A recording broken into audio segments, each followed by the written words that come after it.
Mario.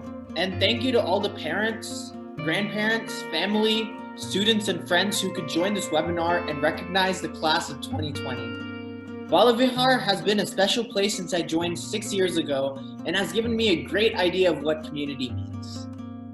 Like many of the students here, Balavihar was initially something my parents made me go to every Sunday. I only knew a handful of people beforehand, and it seemed as if everyone else already knew each other well. After a while though, I began to look forward to the unstructured way classes were taught.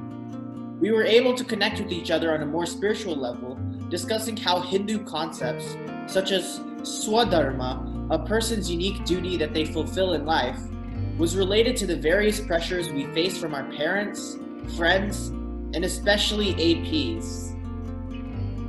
It became evident to me that mindless action, without understanding the intent of those actions, was one of the most common issues that we faced.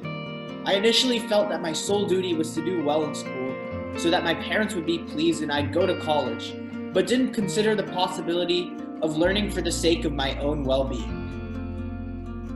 Balavihar especially became important to me in the middle of my junior year when one of my close friends from my rowing team was stabbed to death. Is the world a fair place? And are we ultimately responsible for the things that happen to us?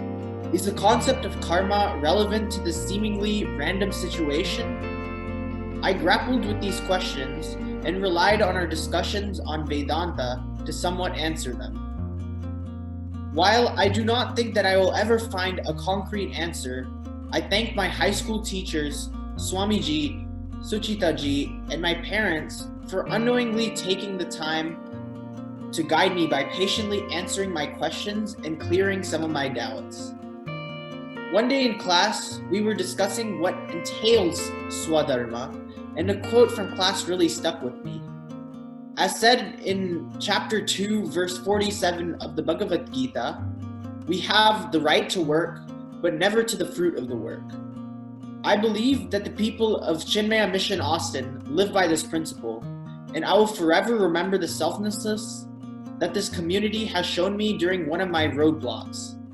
While confused at first why I need to add another activity to the schedule where I only begin homework at 9 p.m. every night, Chinmaya provided me the space and time I will probably never get at another point in life to ask fundamental questions about who I am. For that, I will remain forever grateful, and I look forward to taking these lessons with me to college.